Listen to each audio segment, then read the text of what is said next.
explained you owned some real estate that was rental property. You rented it to the two defendants and claimed that during the course of their tenancy, they trashed your property. They say they did nothing to your property but normal wear and tear, that they had some parties there that you were aware of, and they are counterclaiming. They say that during a snowstorm, you failed to plow the driveway, which caused their car to catch on fire. When did this lease begin? The 1st of August in 2000. How long was the lease? It was a month-to-month affair because this is the property that I was So trying you to didn't sell. have a written lease? Yes, I do have. Can I see it, please?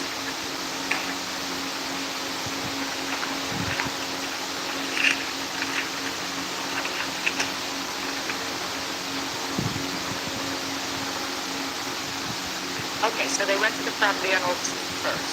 When did you first see any damage to the property?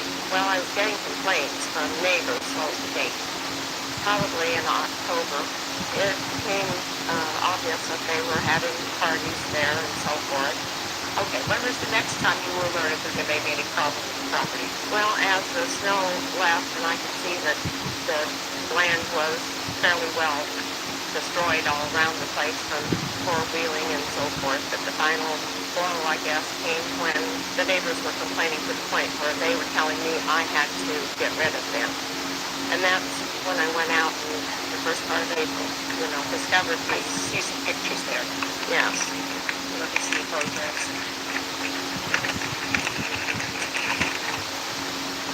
Now, Is this a trailer? it's a mobile home that has been built onto, and it's about 2,000 square foot. Were these holes in the wall or anything else there when you rented it to them? No, we were having some leakage with the roof, and part they said that they could take care of that by providing materials, which I did, and I have my receipts for that. What I'm asking you out of this, I'm going to show you some pictures. What I'd like you to do is take a look at these photographs and tell me whether this is the way the property looked when you rented it to them. Absolutely not. Absolutely not. No. Would you show this to these two people? What is that? That's a wall that's falling down. No, it isn't. It's not a wall that's falling down. You want to explain that to me? There are holes in the wall that were caused by parties that we had out there. Okay. Period. Good.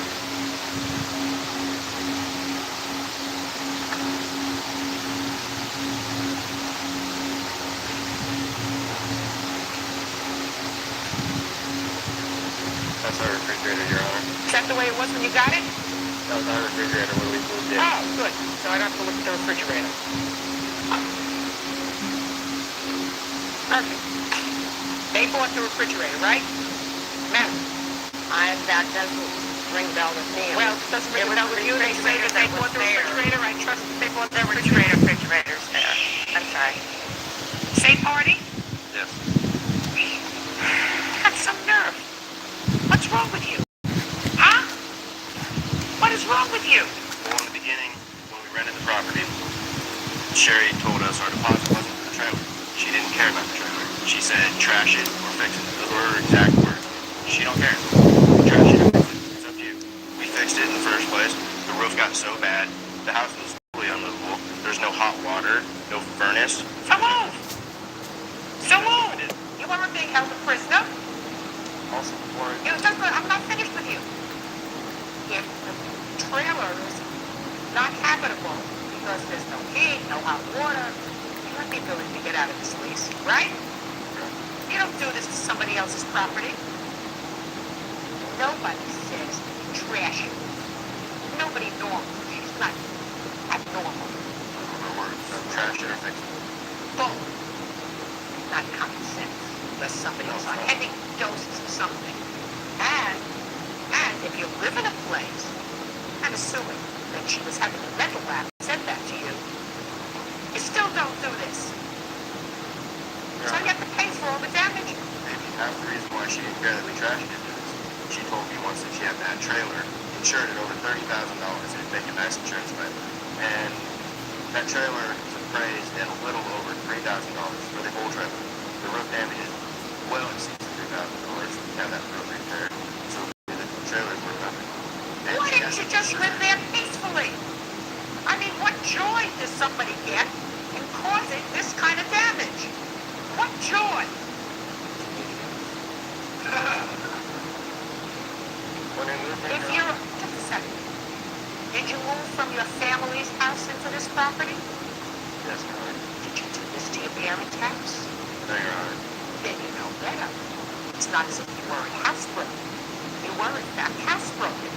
When we moved in, Your Honor, the previous tenant been convicted of trafficking meth, and the FBI had just done a raid on that exact trailer when we moved in. The place was completely unlivable. We spent over 40 hours fixing it up. And what did you have to do? We had to pick up heroin needles, motorcycles in our living room or kitchen. What did you do? About 10 of them. What did you do? We had a salvage yard come pick them up. Did you sell them to the salvage yard? No. You just gave them away? Yes. They were not worth anything. They were torn into parts. Sherry told us to get rid of them. Yeah, she told us that it was our responsibility to clean up the trailer. And the lease it So says, it says you clean up the trailer. She's selling it as is. So far, I don't hear about anything like this. I heard you got rid of a lot of junk inside. the roof was always leaking when we moved in. And we never said it was no problem that we could fix it because the roof was in bad condition when we moved in. She had already had a professional contractor come out there and do the exact same thing, but she bought us materials for it. And the roof still is leaking, and there's no way we could get it repaired Why would you fix the roof if it was full of walls? because the roof was completely collapsed. When we first moved in, we tried as hard as we could to put up the roofing materials, but it didn't stop it. And that whole, there's 3 sections of the trailer. That third Did you section, notice that I didn't show you any pictures of the collapsed roof? Where it looks like there are leaks coming in. She's got them here. I didn't show you those. Because if you were renting a place that had a leaky roof, I don't hold you responsible for that. At all. This I hold you responsible for. This doesn't come from a leaky roof.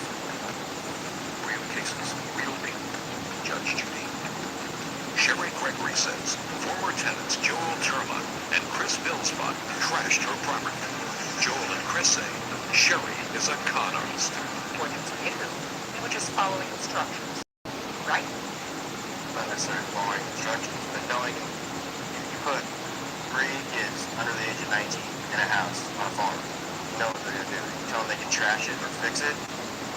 As a landlord, would any landlord do that and not expect this out of them? We moved out there, we told her, Just, may I please see the estimates of your damage? Your Honor, I have one statement here from the insurance company which has paid a portion of that, okay? I want to see the estimates of the damage that were not paid by your insurance. That's this document. Let me see what she's got here. No, this is, listen. First of all, strike out roof leaks, water damage. That was a problem that existed before they moved in. And it's your responsibility to take care of it. Carpet throughout. I can't tell what damage they caused and what damage your previous tenant caused because it seems to me that you did not examine that property before they moved in. I did. No. Because I believed them when they said that they found needles in there, motorcycle parts in the trailer and all that other kind of stuff that you told them to get rid of. Because in your lease it says that they take the property exactly as it's turned over to them. And I believe them because they were at least honest enough to say to me, I caused this, parties. And that's what happens when you rent to teenagers. That's pretty honest and damning. So I believe that there was a lot of junk in that place when they moved in. So I know when damage was done to the carpet. The carpet thing, the main carpet damage that I was talking about there was just where the roof had leaked and Okay, that's I know, your responsibility. I'm not talking about carpet throughout. Outside the cleanup. We have a bill for that. I've got a man out there working now. I was just way too short a time to get a total estimate on it. And with the grass growing tall, I can't help you unless I have a bill. This is you. right. I need bills. Your Honor, that woman, Yes. she claims that she gave us our eviction notice on the first day. We received our eviction notice on the 20th of April, which she had dated the first. So Okay. we'd only have 10 days, 11 days to get out, which is a fully false statement on eviction. We were out within 7 days. We came out there within the last day before the end of the month, and there was someone already living out there, cleaning up, doing work out there, re-drywalling, stuff like that. This is all stuff that I'm sure she's not paying. I'm sure she's He's I don't living know there. whether He's she is fixing or it not, up. She's but I telling him kind the of same exact thing that she told us when we just a fix minute. it. Doesn't make what you did to the property right. No. Okay. But she's got someone living there while we were still paying rent. But we were still supposed to be living there. She's got someone there just because she knew we were out. Who's living there now? The person he's talking about did not have permission to be there at that time. I didn't know that person was there. He was someone that was wanting to rent it because when I called, and Is he still there? two different people. Who's living there? Mark, When did Mark move in? the 10th or 11th of May. That's not correct. Howard. We went back before the 1st of May, and I went in my room to get some stuff that I still had there, and there was like 3 snakes and a bunch of hamsters in my bedroom, and that was before the 1st of May. All right. Interior debris cleanup. Yeah, you're going to pay for that, boys. We came And I'm out. allocating $200 to clean it up. Now, We had till the 1st. We went out there for 28 to clean up that weekend. why didn't you clean up before you moved out? We moved all our personal stuff out. Why We went didn't you back. clean up before you moved out? This is 7 days after we got the big stuff. We were out. We went back to clean up on the 7th day. Someone else was already living there. Approximately 3 acres seeding. You have a bill for that. Farmer tenant out there will do that work. He has never presented me with his. Then I can't help you, Miss Gregory. I need bills. How do I know whether it costs $3,000 to reseed 3 acres? How do I know that? All I know is that you can go and you can rent a spreader for $20, and for another $50, you can buy a whole bunch of seed. Is that right? No, Well, I know. I mean, I know a little bit about that, and if you want to, then you spread it. And you spread it, and grass grows. You have $3,000. Miss Gregory, it's ridiculous. I mean, do you want me to dismiss this case without prejudice? Go and get bills? Go and get estimates? I'm not going to do anything. Nancy, Sure. this is land that does not just need seeding, it needs completely smoothed out because of all the ruts and everything from the four-wheeling and driving on areas that never should have been driven on. Well, Miss Gregory, you have your choice, madam. Do you want me to dismiss your case without prejudice and refile it at some later point when you get the estimates for things? Or do you want me to continue? If I continue, I have no idea what I'm going to come up with. So far, I got $200, but that's what it looks like it would cost anybody to spend 4 hours in cleaning up the mess that they left inside. That's it. What do you want to do? Give me proof when you come to court. This is not proof. A prepared statement is not proof of damage. Well, I asked for this from both the tenant farmer that will do the work on the land and from the guy that is doing repairs on the house. And he didn't submit that to me. He said, Sherry, the minimum is going to take on that roof and the water damage part is $2,500. And then constantly water damage. I struck out the water damage because that was the problem before they moved in. It was supposed to have been repaired by them. I bought them materials to take That's care your of it. problem. Tenants don't do that. And if you rented the property to 2 teenagers and you tell them that the roof leaks, I'm going to buy a material and fix it. If you have a real interest in your property, then what you do is you go back 3 weeks later and check the property and see if it's been done properly. Yeah. No, I mean, it's just something How much did you get from the insurance company? here. Just tell me how much you got from the insurance company. $12,329.31 Quiet. For all the damage. for the things that they had listed. Your Honor, I have a copy from the county assessor appraising the trailer that you got insurance money for. She got $12,000 from the insurance company. She can take care of the property from that. Just finished the plaintiff's case. Let's get to your nonsense. She didn't plow the driveway? Huh? She told, we live in the middle of the country. The driveway has a very big incline. Yeah. Because of that, it's hard to get up when there's a big snow, and the fact that it drifts twice as high as there's snowfall. Yeah. So, She told us we were telling her we had problems getting up the driveway. She's like, well, have a farmer or a neighbor come plow the driveway. Never came around. no. She said have the farmer or the neighbor plow the Yeah, driveway. someone that she knew that had a plow would come out. No, that's not what you just said. You just said to me, she said to you, have the farmer or the neighbor plow the driveway. Yes, her as a landlord was going to take care of it. It was her No, did she say that? Yes. No. I don't believe she said that. She said have one of your neighbors take care of that. No, she didn't tell us to have it. Really? She said she was going to have it. When did she tell you that? We don't know the farmer. We don't know the neighbors. The neighbors. They don't want to know you. The neighbors she's talking about, she has sold part of this 8 acres too. Okay. And when was the first time that you had a problem with snow? Yeah. Give me the date. First date you had a problem with snow. Well, Nebraska snows from November till So the first problem you had was in November? probably more like October. So the first problem that you had was in October and you couldn't get your car out? The thing is, it wasn't the fact that I got it stuck. It was the fact I left it at the house and rode to work with him, or rode to school with him, because he had four. I knew I would make it out. Tell me whose car exploded. That was mine. Well, how did that happen? Fire department says a car on fire. Don't tell me what the fire department said. The car on And fire here's- got stuck When did it get stuck? in the driveway. Yes, and you tried to start it. And it didn't. It was running when I got stuck. Spontaneous combustion. It didn't just explode because it was No, it's not on fire. The tires stopped the engine on fire. Yes, because you kept trying to move it. I assume you were trying to move it. Well, as soon as it got stuck, yes, I tried getting out. I didn't try and get out for, 10 minutes. I was trying to get out, 30 seconds. I knew I was stuck. I mean, it was buried. The car was completely not going anywhere. I turned it off, walked up to the house, sub-negative 30-degree weather, went up to the house, and I couldn't see the car from the driveway. The car burned up. The fire department called me. Said, your car's burned. Oh, okay. So what do you want from me? What do you want from her? Well, it's the kind of thing she said, and as a landlord, she was going to take care of having the driveway plowed.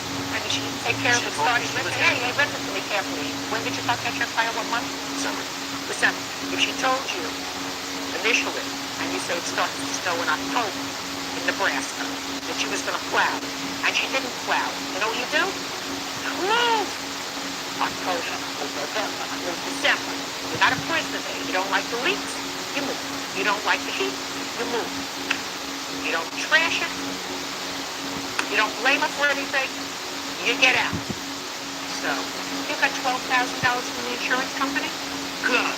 You have no case because you have no proof of any additional damage. You have no case. Period. Driveway wasn't plowed. You don't want to get out a shovel and plow your car. You drive with him. He couldn't move his car.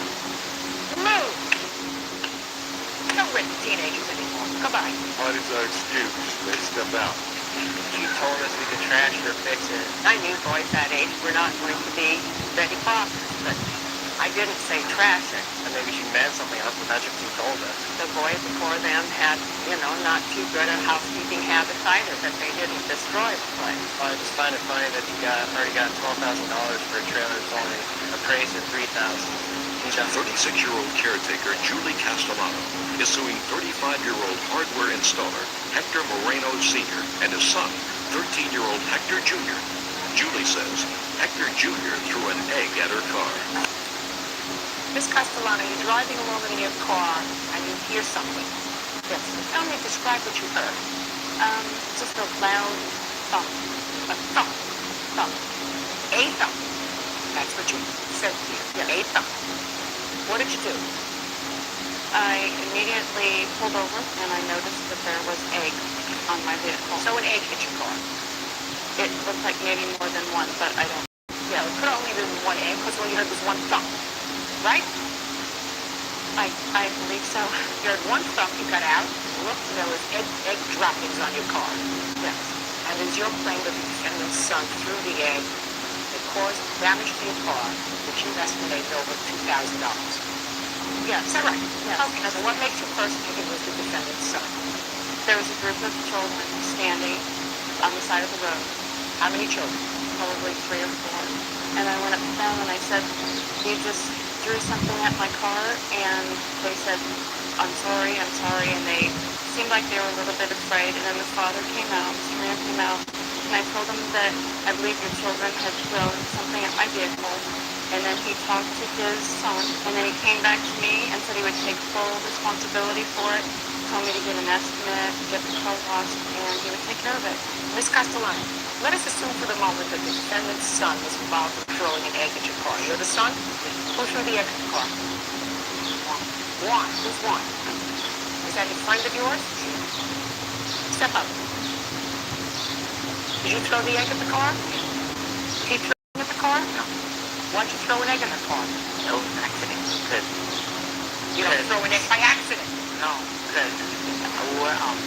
play with an egg, and I threw it at him, and he like went down, and I threw the egg, and he hit the Hit the car. Did you tell this lady that you had hit a car with an egg? No. Why? I was afraid. Did you know who hit the car with the egg? Did you admit that you hit the car with the egg? No. But you say the father said he would take care of the damage. Now, what I want to see, Ms. Castellano, is $2,369 caused by one egg hitting your car. That's what I found suspect. It dented the vehicle, and that's why I thought maybe it was more than like a stone or something. No, it was It's an a egg. brand You new saw vehicle. the egg on the car. Yeah, You I said you saw the egg on the car. You heard one thump. So it was one thump, which was an egg. Not two, not stones, not rocks.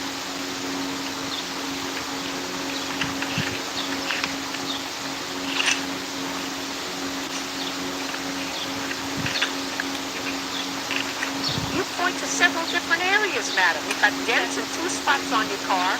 There's one major dent. Those are pictures that I did take of several different ways because it's a black No, Expedition you're Mini. making circles in various places. One looks like on the bumper, and one looks like on the side of the car. There is on the side of the car scratches from what I brought it right over to get an estimate on this vehicle. And they noticed that there from the egg or the stone, whatever it was that was thrown at my car, I know it was an egg, but it could have been something else with that because it scratched the side of my vehicle. It's a brand new vehicle. And I agree with you. I thought that it was a lot of money. But It is a lot of money.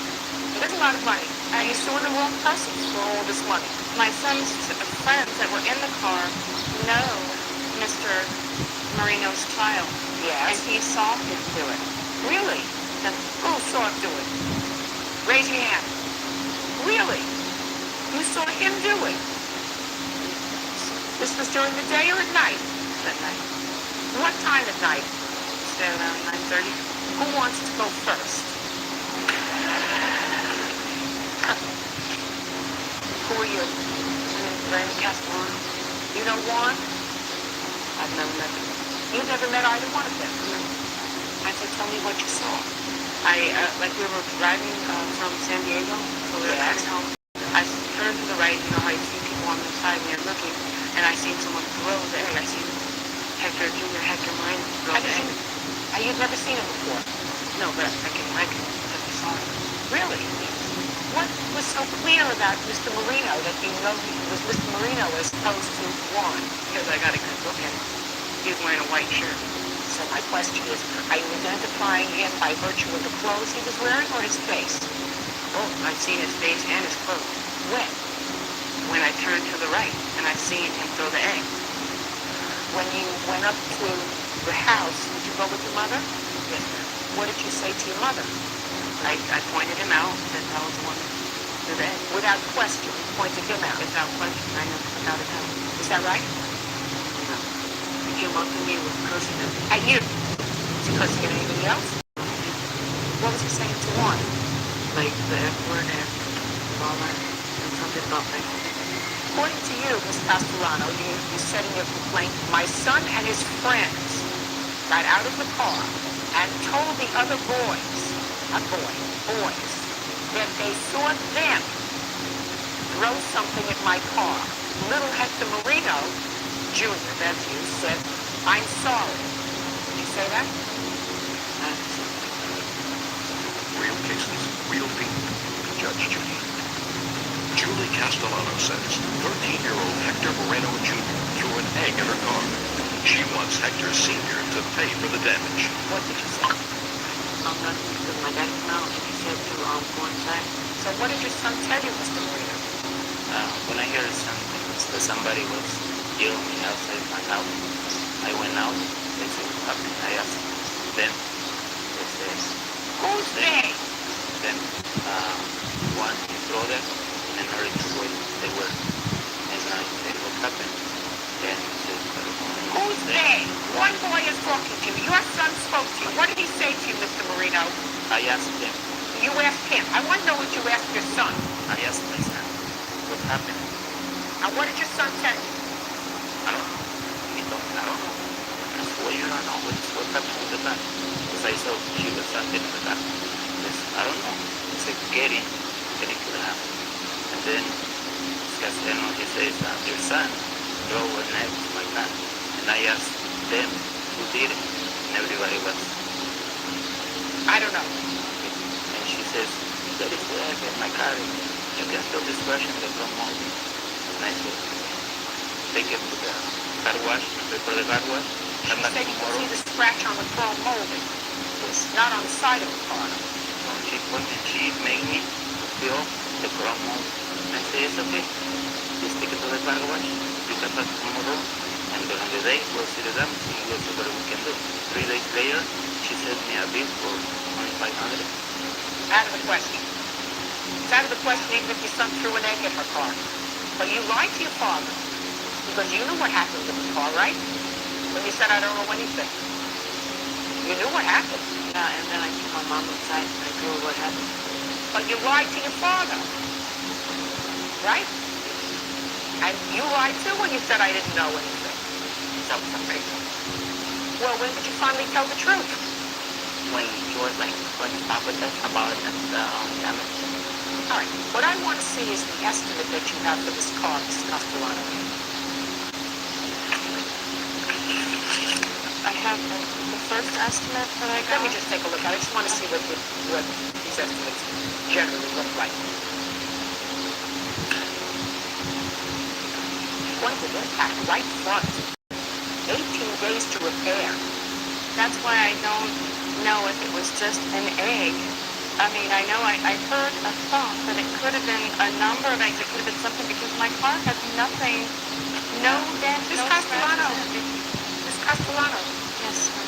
I'm looking at the damages that you are attributing to this one thud on your car, where, according to the defendant's father, and you agree with that you actually walked over with him and made him touch where the glue was of the egg.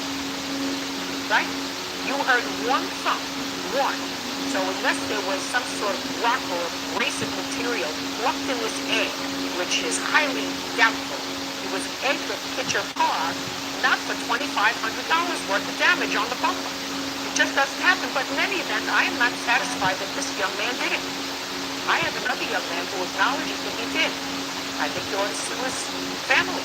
And if the case comes before me, we'll get down to more of the basics as to what kind of damage an egg causes to a car that requires 18 days to repair. The case is dismissed. That's a part of our student. They step out. I have my witness here that actually saw little Mr. Hector Marino throw it. He didn't do that. Was his friend. And now the next case. All parties on Ugardi versus Expedia. Step forward, please. 37-year-old shutter builder Yvonne Ugardi is suing her ex-boyfriend, 37-year-old carpenter Victor Expedia, for unpaid bail money and the cost of a new car engine. Ms. Guardian, you and the defendant were involved in a relationship. Yes. And your lawsuit seeks to first a return of a loan that you made to him for bail money. Yes. And the second is for $1,300 that he paid for a new engine for his car or truck. How much was the bail? Well, it was $1,010, but what he owes me is $810. Your defense is you say that you were arrested on a domestic violence charge having nothing to do with the plaintiff. You were thoroughly prepared to stay in jail until your arraignment. You didn't ask her to bail you out, and therefore you don't feel that you owe her the bail money. Right? And as far as the car engine was concerned, it is your claim that you exchanged gifts. You bought her a ring, and she bought you an engine. So you're even. Right. Okay. Were you living together at the time he was arrested? Yes. He doesn't know this. He's going to know now. He had a warrant, like he said, on domestic violence with his ex-mother of his other 5 kids. He was getting bad, using drugs with, okay. Just listen. Okay. No, no. He was arrested. Okay, he was arrested. Does he call you from jail? Okay, yes, he called me at work. And what did he say when he called you? To go pick up $200 from his mother. Right. Okay, I came up with $300. No.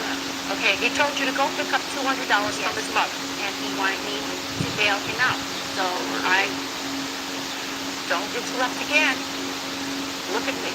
Did you hear me? Perfect. Okay, so you went to his mother's house and you picked up $200. yes. And then I got $300 of my own. Yes. And I went and picked up my friend, Cynthia, who's also co-signed to bail him out. How much money did you put in? 300. So how does he owe you 810? Well, because that's how much I have to pay back to the bail fund now. I have everything. Let me see.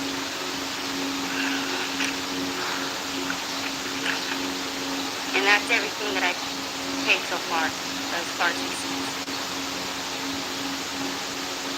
Okay, so you paid the money. Did you have any conversations when he came home? Yes, we did. Like what? That we were going to go to my friend Cindy's house and say thank you because she didn't have to do that. Did you go over to Cindy's house with Yes, him? we did. And what did he say to Cindy? He told her thank you because she was the one with the credit. And what happened with that case? I got a work project. Did that case go to trial? So you pled guilty, Right. but you appeared in court when you were supposed to. I appeared in court 3 days after she bailed me out. That's when I was supposed to go to court. I I understand. asked her to wait until that court date to see if they were going to let me out or not. That's But she not went true. ahead and bailed me out anyway. Did your mother give her $200? Yes, she did. Had you spoken to your mother, don't you? No. Well, how did your mother know to give her the money? Yes, she called me. Yes. Did you give your mother back the money? Yeah. You did? Yeah. Ah, perfect. And that wasn't even a loan. You see how we get to the truth. All right. Now let's get to the car engine. Tell me about the car engine, Mr. Cardi. Okay, Victor and I had a deal that, which is all to benefit the family, had a baby coming, whatever. That if we went and got his engine for his truck, that he would, in return, when I bought the transmission for my car, he would put the transmission in my car, buy me a small ring, no engagement ring, a ring-a-dink ring, and a computer at his own time. He agreed to that. Okay. Okay. Shh. So, Say I'm sorry. Sorry. Go ahead. so we went down and we purchased the engine. Okay. Okay. A couple days later, he was to sign up for a work project on this domestic violence. Well, he went out partying, took my car. He doesn't have a license. He has to go through DUI classes. Ended up my car for the whole weekend. I was pregnant at the time, stressing. He went and did his little habit with his friends. So I was like, okay, I gotta get that engine back. I went down there because I didn't have the receipt. I couldn't get it. He got it. So we got the engine. Did I buy you the ring? No, Yes, I did. no, Did you buy a transmission for your car? no, not yet. I didn't. Well, let me explain what your problem is. You were going to buy a transmission for your car, and he was going to put it in your car, and that would be payment for the engine, right? Yes. You haven't bought the transmission for your car yet. I didn't see a need to when he took off with the engine. He was gonna put it in, so I was gonna have to throw it in a shop. I didn't tell you I was shooting. Okay. I went for you to buy it. So you weren't. Yes, I was. Let me hear it again. What? Sorry. Don't speak to her. Speak to me. She's lying. I don't think she's lying, sir. Well, Your Honor, you're not losing with regard to anything but bail money so far. Bail money you lost, $810. That you have to give her back. You wanted to stay in jail, you tell the jailer, don't take me out of here, I don't want to get bailed out. You don't do that, pay the bail. You paid your mother, and she loves you. She doesn't love you anymore. How much was this ring he was supposed to buy you going to cost? Not even over $50. And what about the computer? Did you buy her a computer? No, I didn't. Our deal was, she said, a ring or a computer. Did you buy her either one? Yes, I bought her a ring. What kind of ring did you buy her? With a promise ring. When did you buy it? Valentine's Day last year. And when did you buy the engine? Don't look at her. Look at me. When did you buy the engine for I your think truck? it was in December. Was that before or after? After. After the promise ring. Right. Then you couldn't have made an agreement with her that you were going to buy her a promise ring in exchange for this engine. You understand? Yeah. The dates match up. So you didn't buy her the computer, and you didn't buy her the ring. Not yet. I doubt it. I doubt it. Now she says the ring says you were going to spend only $50 for the ring. That's what she said he was going to spend $500. That would have been better for you. How much does it cost to put in an engine? $1,300 in the shop. Just the labor part. Oh, I'm not even sure. Well, then how am I supposed to know? I don't know. I don't know. 500. I don't know what the labor is. Meanwhile, you haven't bought it, so we can't renege on that part of the contract. So, you know how to do that? Yeah. So, that's part of it. But you would have at least spent $200 for a ring, right? You wouldn't buy a ring for $50, right? What's free from his mom? Right? Judgment for the plaintiff for the amount of $1,010. That's all. They step back. Sold his son, 3 weeks old son, out for an engine. Her boss is supposed to get the fucking transmission. But the transmission, I'll put it in. Paula Hayward is suing her neighbor, 55-year-old computer consultant Marianne Wigner, for medical bills resulting from an assault. Marianne is countersuing for her medical bills. Come to order. All rise. This is case number 149 on the calendar, the matter of Haywood versus Wigner. All right, Ms. Warner, Judge, you may be seated. Ladies, have seats, please. Miss Hayward, you live in a condominium complex. Yes. The defendant lives there as well. She is head of the homeowners association. No, that's not correct. What are you in charge of? I'm not now, but during the incident I was the property manager. Okay, but you also live there. Yes. And it is your claim that the defendant instigated an assault for which you were arrested. You want to be reimbursed for all of your medical bills, your lost wages, etc., etc., etc. The defendant says that you were actually the aggressor in this assault, and she is counterclaiming. Now, the problem that developed between the two of you had to do with trash. Yes, ma'am. And there was a trial with regard to this assault. You were the complainant, Yes. and that case was dismissed. Yes. Is that right? Yes. Okay, tell me what happened. Okay, I was in my living room playing Nintendo with my son and my nieces, and all of a sudden I just heard a bang, and I looked, and it was trash on my door. And basically I knew it was Marianne because a week before she had told me, you know how they deliver the city trash cans? No, I don't know how they deliver the Well, they deliver the city, everybody has them now, the city trash dumpsters. Well, they had delivered them, and I used my trash can, so she put a note on my door saying, She told you don't use the trash cans, use the dumpster. yes, ma'am. And you put your trash in the trash can. Yes. So that you heard a thud outside and you saw your trash where? On my front porch against my door. Did you see her put it there? Well, actually, I saw her walking away. I didn't see her put it there. I saw her walking away from there, the only person. So you assumed it was her. So what did you do?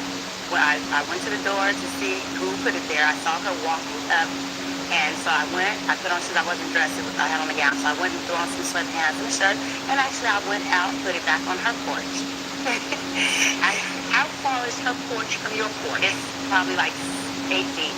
I just stood at the stairs, and I kind of tossed it back on her porch. So you didn't go up on her porch. You took the trash and you threw it on her porch. I tossed it, yeah, just like she did mine. But she wasn't. You didn't see her throw the trash on you. Well, she missed it.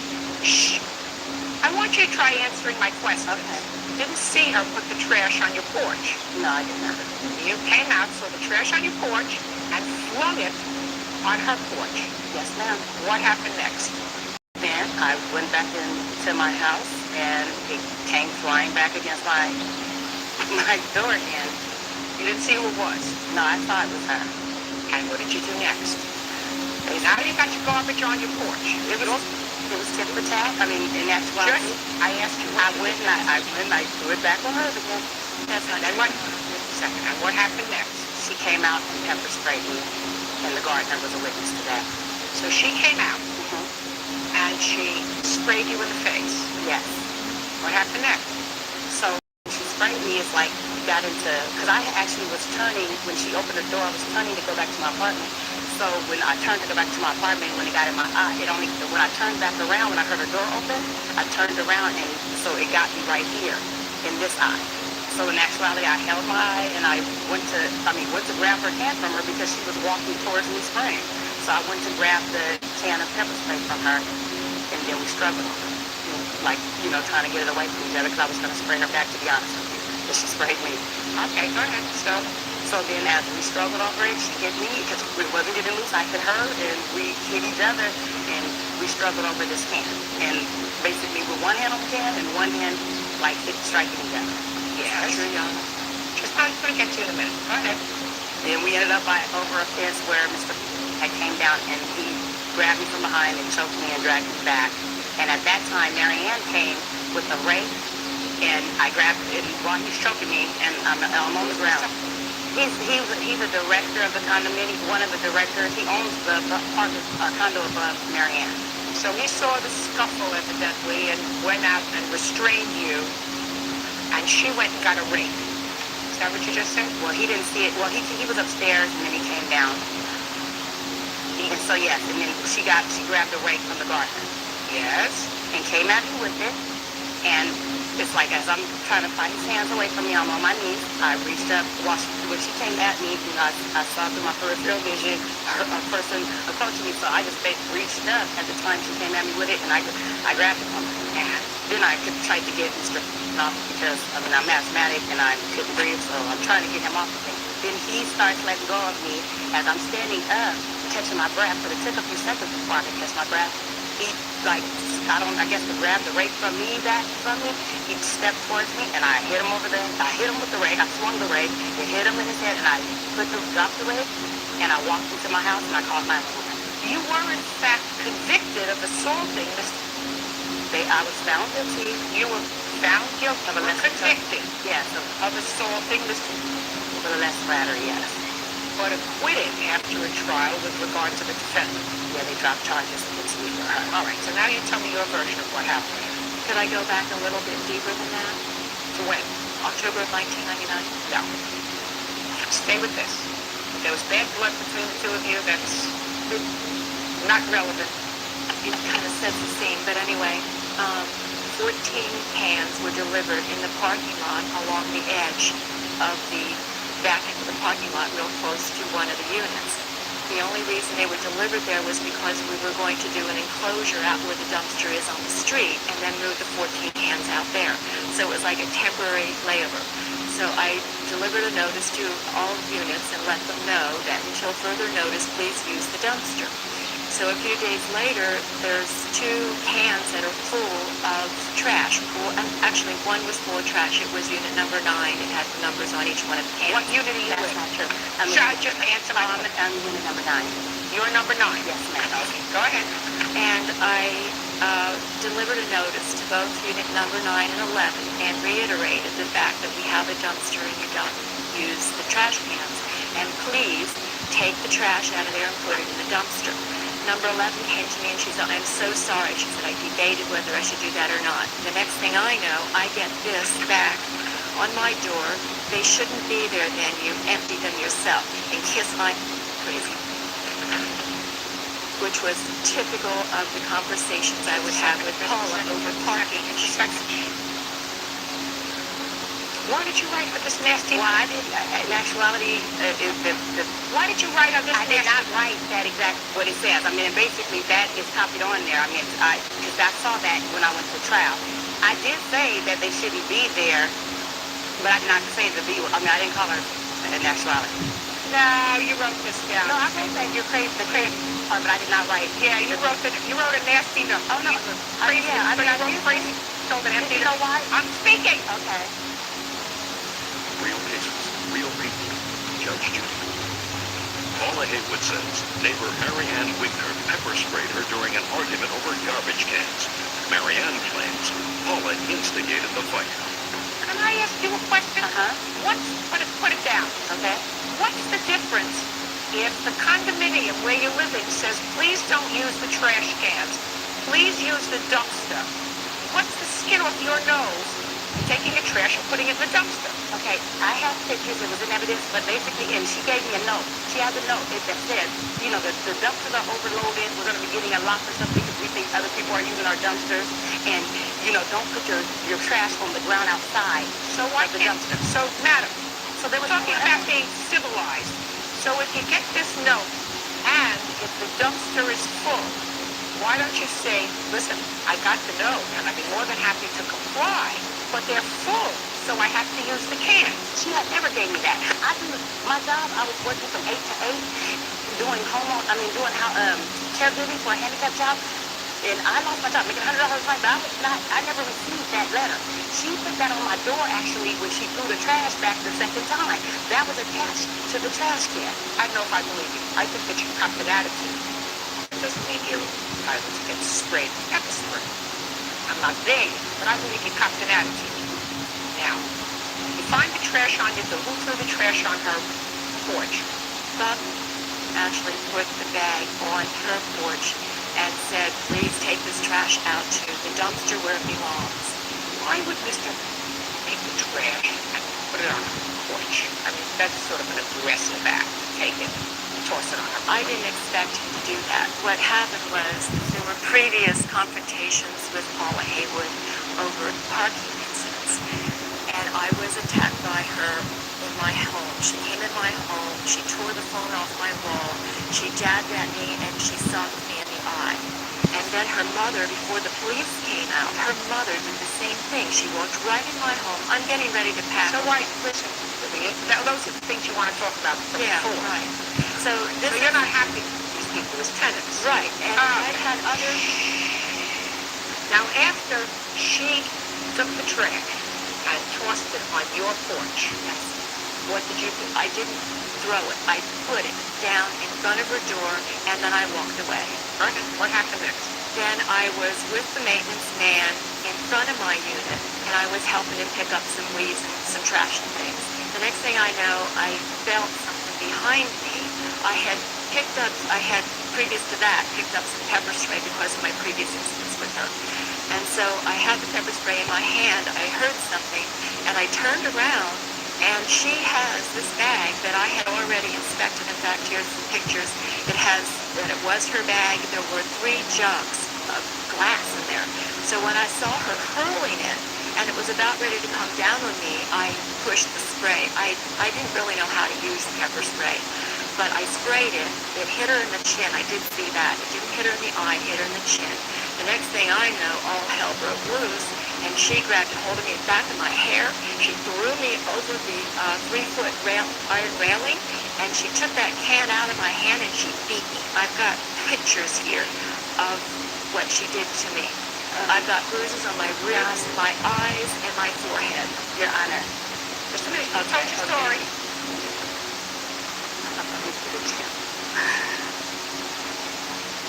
Did you see these photographs? Yes, I did. Just answer my Yes, I question. did. You have seen these pretty serious? Yes, I saw. These are pretty serious. Okay, can I please say something, Your Honor? Just a second. Okay. I'm speaking. What were you doing yard work holding pepper spray? Because of some previous incidents with... You mean you walk around all the time with pepper spray? I do now, since she came in my home You and walk attacked around me. all the time carrying pepper spray. Not all the time. Just if I'm outside doing some work and parking situation, especially on the weekend, gets pretty bad. And she's not the only one that retaliates. There's 4 of them, and I'm by myself. And these 4 people lash out quite a bit. No one has ever attacked me, though, except for Paula and her mother. Do you have any photographs of your injuries? No, let me tell you this. First of all, I'm dark skinned. I did admit I hit her. I did not bruise. She said she hit me, we fought. Yeah, I didn't say. I just asked you. Oh, no, I don't, because you know why I don't bruise. The answer is No, I mean, I You don't. don't have- I do have a medical record. and I'd like to see it. I'd like to see a medical record. Okay. And then,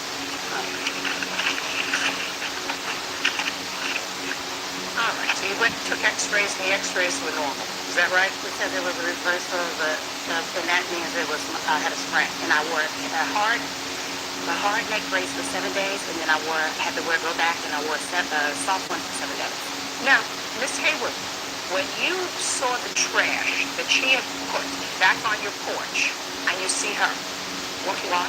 I saw her throw it. I mean, I was out the window. Just answer my question. You're yeah. not going to think Yeah. faster than I am. I guarantee it, madam. It's kind of confusing. She didn't follow the rules. I'm making that judgment. There were 14 units, and you have the problem. That doesn't mean that you are responsible for your getting sprayed in the face. But I have to find out when you saw the trash that she had, she admits she put back on your porch. Pay attention to me. Pay attention to me. Did you walk down the steps with the trash? No, it's up the steps. It was up the steps. You had to walk up. There's like 3 steps. I mean, they're not very... A step is a step. Do you have to walk down the steps to get to where she was, or did you have to walk up the steps to get to where she was? Oh, I have 3 steps down and 3 Okay. steps up. And then her door is like 6 feet or 6 feet from the step I threw the bag from while she was inside. Where was she when you tossed She was inside her house. She came out, the door flew open, I turned around, she sprayed me. Now, you were doing work with the gardener. Yes. You were working with him outside. Yes. Don't you think he would have been a good witness here? Yes, he was let go because of his slowness and independent. He wasn't dependable. Did he testify in the criminal trial? Yes, he did. He did? Yes. Testified, and I have all the tape. Could you see if you can find that on the tape? What happened? ¿Qué pasó?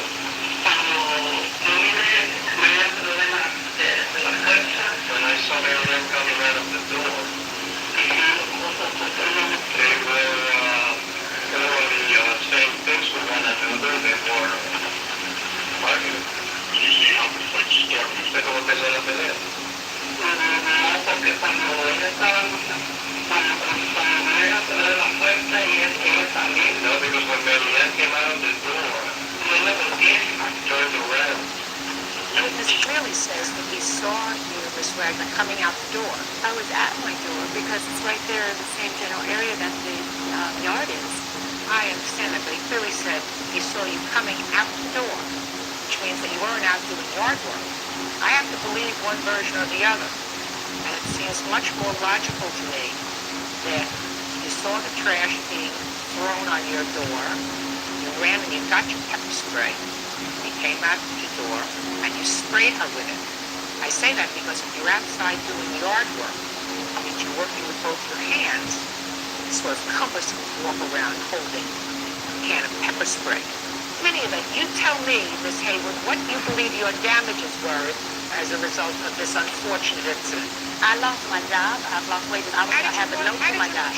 How did you lose your job? Okay, at the time that this happened, I was making, I have it right here, I was making $100 a night. Just a second. How did you lose your job? Because if she never would have initiated, I was not found guilty. I was found not guilty, or there was charges dropped against Mary Ann. So she was the initiator. None of this would have ever took place, ma'am. So, just a second.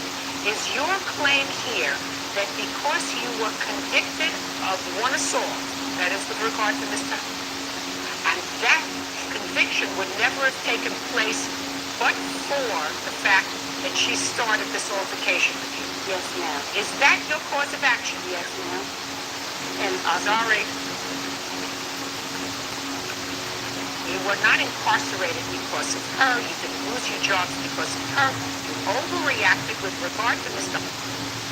You hit him with a rake that they probably considered a dangerous instrument, and you were convicted with regard to that. I mean, because of the fact this woman was, her actions caused all this to take place, because I even have it where he choked me and I have it for testimony. Let me explain something to you. Okay, I don't know the money. She did the wrong thing. She should not have come out her door and sprayed you with the pepper spray. But that doesn't mean that you could sue her because you got into an altercation and then you assaulted somebody else. So your case, Miss Hayward, is dismissed, as is your counterclaim, Miss Wagner. You sprayed her with the pepper spray.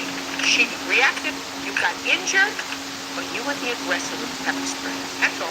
Parties are excused. You may step out.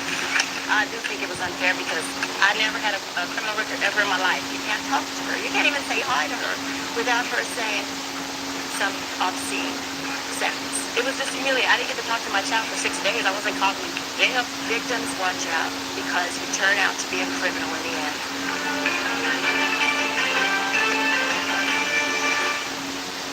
Wife Tara are suing Joseph's former neighbors, Myra Barranca, her sister Betsy Barranca Roca, and Matthias Mock for vandalism to their vehicle. All rise.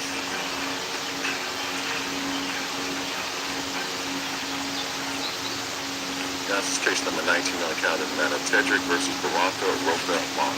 Thank you. You're welcome, Judge. Parties have been sworn in. You may be seated, sir. Have a seat. Mr. and Mrs. Tedrick, it is your claim that the three defendants vandalized your car, scratched it all up, slashed the tires. The defendants say that they had nothing to do with the car being vandalized. How do you know these people? They used to be my upstairs neighbors How long were they your neighbors? for probably about 8 months before they got evicted for vandalizing the car. Did the three of you live together? No, I was the only one that lived there. I was his neighbor. And where did you live? Me, I live the same place with my mom. I don't live with her. I didn't live with her. And what about you? What about me? That was actually my first time over there. How do you know them? How do I know them? They are my friends. How long have you known them? How long have I known them?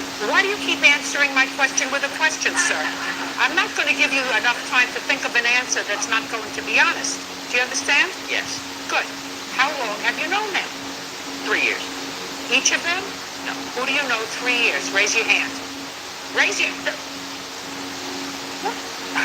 Don't touch her. Where do you know him from? School. How old are you? 18. What do you do for a living? I'm babysitting and I'm in school. What about you? What I do? I work at Safeway. That might have been why I repeated the answers the questions you asked me. Why, everybody at Safeway repeats questions? It reassures me for my answer. It's irritating. Sorry. What do you do? I'm an outside vendor assistant. I purchase all our outside goods for our company. Okay. On what night did this happen? It was the 28th of October. Tell me what happened. Basically, that Not night... basically. Tell me what you saw, what you heard. Okay. Myra and her sister... Who's Myra? Myra's standing right to my left. Her sister is in the middle. So your sisters? Yes. Myra and her sister, you could hear, me and Matt were sitting at my house watching TV. You could hear, loud stomping on the ground, partying. They came down to my apartment and knocked on the door. And actually, I had known them before, and we were, somewhat friends. We were nice to each other, cordial. Basically, I told them they could come in. They came in, and Why did they want to come in? just to visit, I guess. Why did you want to go to visit in his house? That's not true, Your Honor. We were coming home from the party and we had invited Coming home from what party? a friend's birthday party. I thought you had people at your house. I did. We were at a party and then some of the people from the party came over to my place. How many people?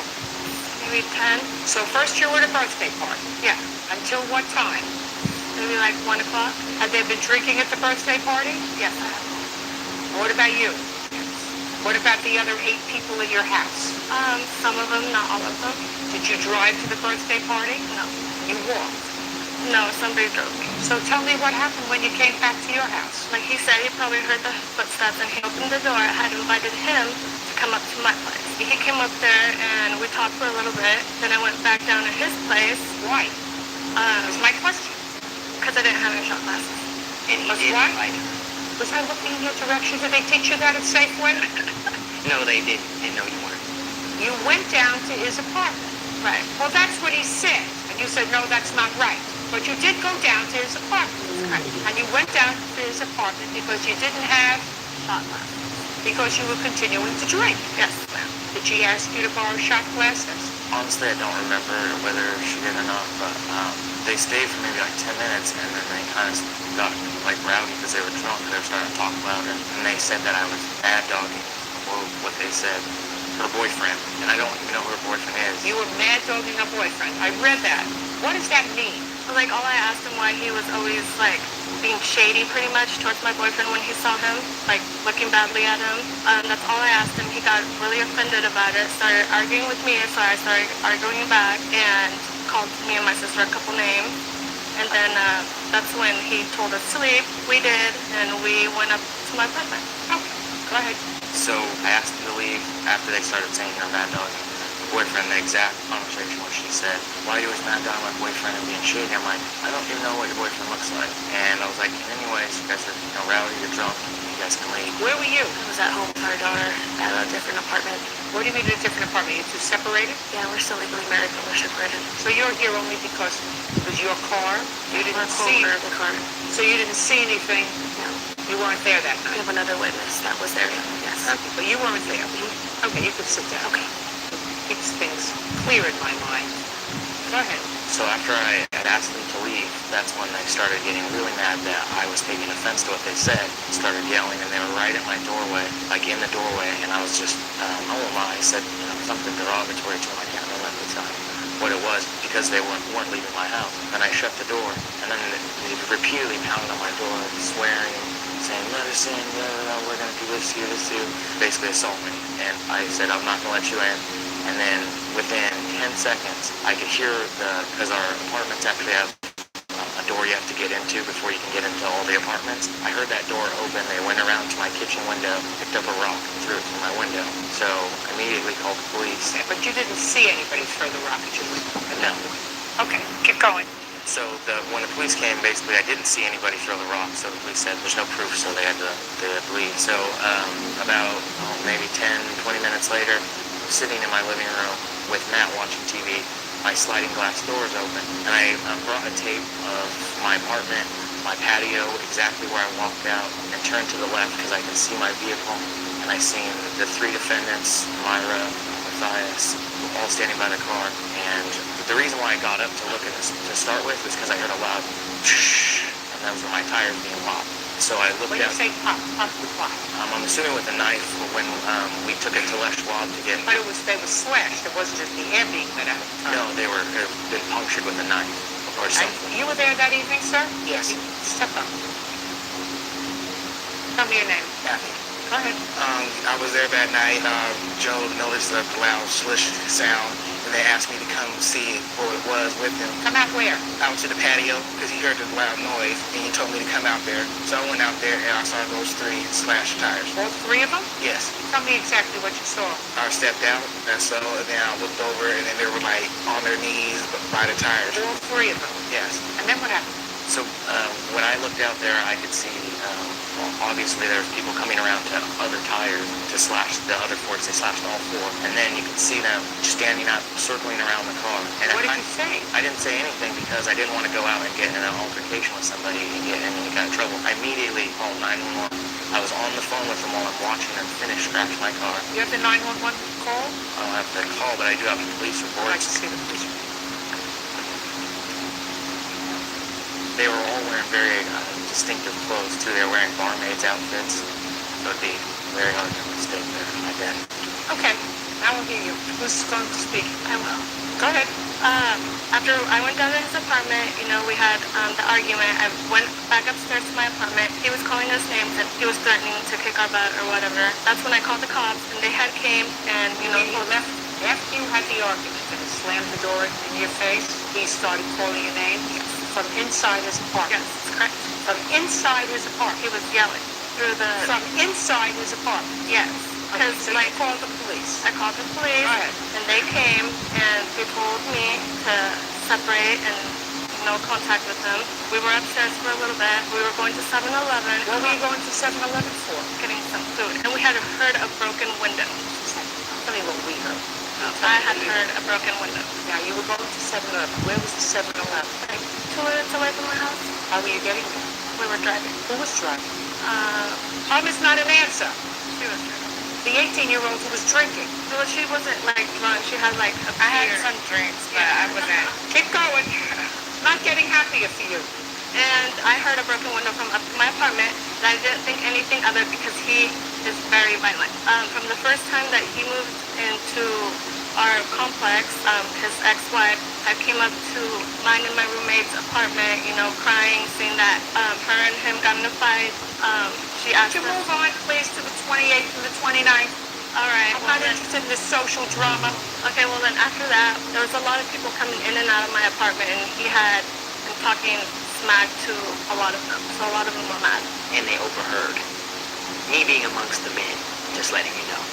So you overheard too all this bad stuff. And that made you angry. Somewhat, yes. Good. So then, drunk and angry and leaving to go to 7-Eleven with an 18-year-old drunk driver, you went down to get your car. Is that right? Is that right? Yes. Let's see what I have. I have you inviting 10 people to your house, all who had been drinking up until 1 o'clock in the morning. You who have said to me that, well, it is clear that somebody, because the police wrote in their report what they had served, so somebody clearly vandalized his car that night, right? Somebody did, yes. So it was either you or any of your guests, including him, who heard him bad-mouthing you and who got angry. That's what you just told me. Right. Right? You're responsible.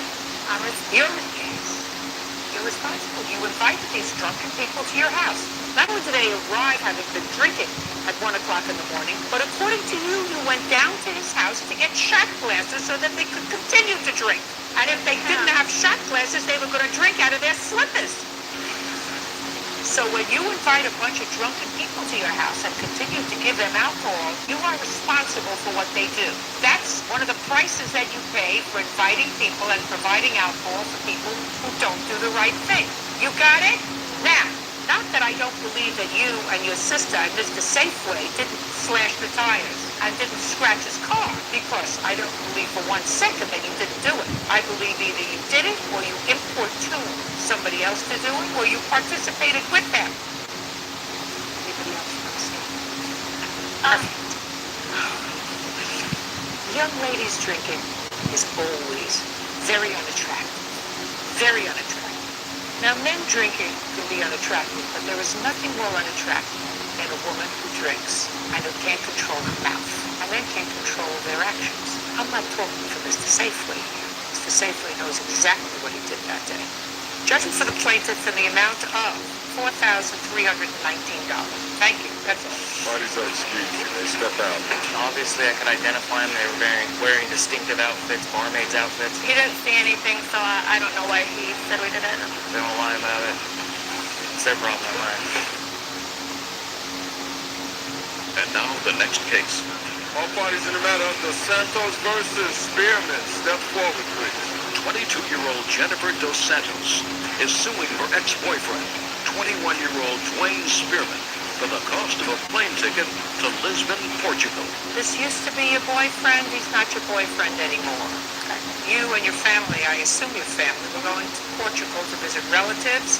It is your claim that you laid out money for him to go on that family trip with the understanding that he was going to pay you back. That's right.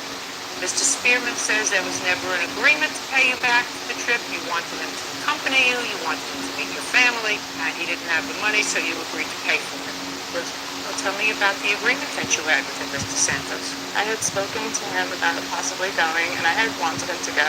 And he had always told me that he wanted to go to Europe, and he had wanted to visit several places in Europe. So I suggested for him to come with me, and he wanted to. So I purchased a plane ticket, and he had always told me that he was going to pay me back. Why did he purchase the plane ticket? He did not have a credit card, I believe, and he didn't have enough money to purchase it himself. So he had no money? Yeah. Well, how could he go on a trip if he had no money? Well, he had just started working in a new job, and he said that he was going to pay me back when he got the money. Did you agree to pay it back? Never. Well, tell me how it happened, Mr. Spearman. We were dating on and off, and she originally went to see her parents down there. So she had the ticket to go down there. While we were broken up, we got back together. That's why she was going down there when I met. I'm a little nervous. Try looking at me. That'll make even more nervous. Go ahead. I had to get the time off work at first, which I didn't think I was going to be able to do. And they said I could have the time off. Told her, all right, I can come, but I don't have the money. I have a bank statement that shows I didn't have any money. It's in the negative. She agrees you had no money. Yes. She told everyone she was going to pay for me. Told my witness, told my parents. She found my life journal. I have a paper that says that she would pay for the plane ticket. I was like, why not? Well, first let me see the paper that says she's going to pay for the plane ticket.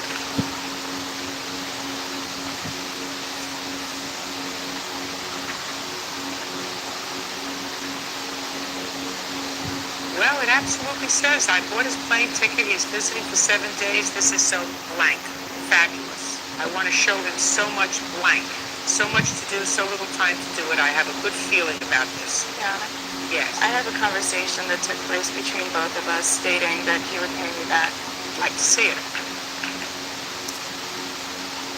I highlighted some of the main parts, and there's 2 school names.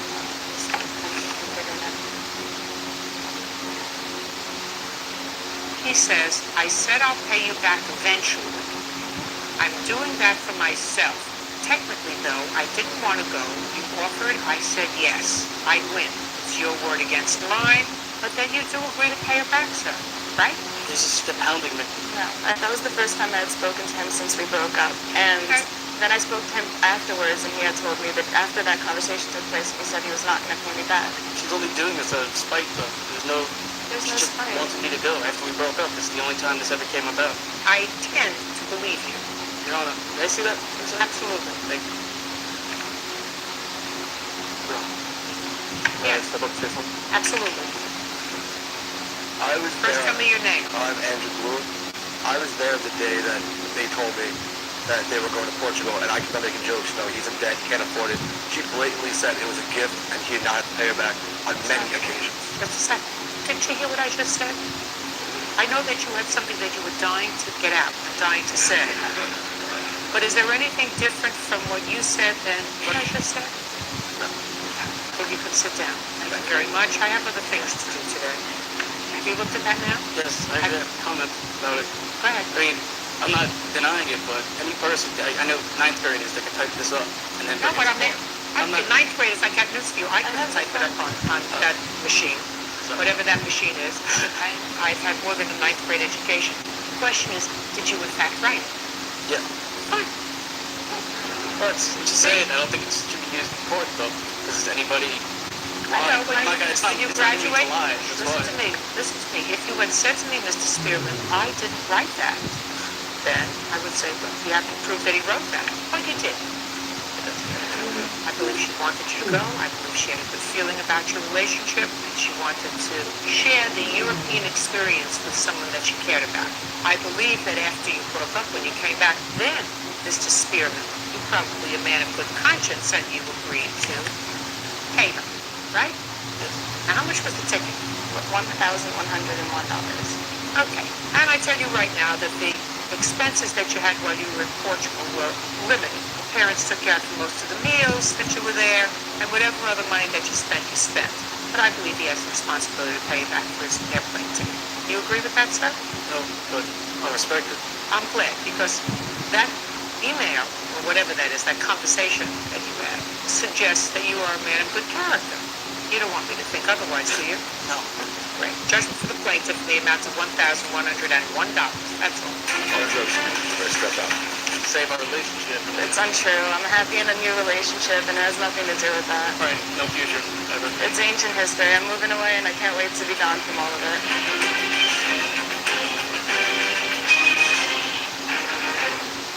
Is suing her ex-boyfriend, 26-year-old Matthew Heckroth, for crashing her Chrysler LeBaron while intoxicated. Matthew claims it was Melissa who crashed the car. Order. All rise. Yes, case number 82 on the calendar in the matter of Garbolinski versus Heckroth. Thank you. You're welcome, Judge. Parties have been sworn in. You may be seated. Ma'am, have a seat, please. Ms. Garbolinski, this gentleman used to be your boyfriend. You lived together for a period of time. It is your claim that while drunk, he drove your car and crashed it. That is and true. also endangered your child who he took with him. Mr. Heckroth says it was you who drove the car, probably had a blackout, don't remember, crashed the car, and are now blaming it on him. How long did you live together? About 4.5 months. In your home or his Yes, home? in my home. I paid all the bills. Okay. What kind of work do you do, Mr. Heckroth? I'm a detailer at a car wash How long have you been detailing cars? since January. How old are you? I'm 26. Prior to January, Mr. Heckroth, when you started detailing cars, what were you doing? It's not an answer. I can't remember. Well, it's not so long. Both you suffer from any debilitating disease? No, Then what were you doing prior to January? I did nothing. What do you want to be when you grow up, Mr. Heckroth? Actually, there's a couple things. A correctional facility guard or an animal cop for Houston or Detroit. And what are you doing to further that career goal? I have every GED book there is, and I study on my time off. So you have to get your GED first. Yes. All right, Ms. Garbolinski, tell me when this incident happened with your car. This happened about March 12th. Now tell me what happened on or about March 12th with your car. Well, Matthew had some friends over, and they were sitting in the living room. I told him I was going to bed about 10 o'clock. What were the names of his friends who were over? Jenny and Lance. Okay, go ahead. And I told him that I was going to sleep because I take sleeping pills for insomnia. So I took a sleeping pill and went to bed. My son was in his room playing video games. I woke up the next morning and saw that my car was smashed. I walked in the house and asked him what had happened. And he hesitated for a minute and he said he didn't want to tell me because I had to get up early in the morning, and he smashed the car. That is a lie. Don't speak, Mr. Eckroth. Okay. Go ahead. I asked him how it happened. He said that he took off with my car last night with my son, which I'm very upset about because my son was an injury. Where did he go? Where did he take He went to drop off his friends. Okay. Put your hand down. You come to your turn, Mr. Eckroth. I wish you were so vigorous about finding a future. Okay, that is a... Go ahead. And when I woke up in the morning, I saw that my car was smashed. I asked him what had happened. You told me that already. I have a very good memory. Eckroth doesn't have a good memory, but I have a good memory. Okay. So, And that's about what happened. can I see pictures of the car, please? Yes, you may.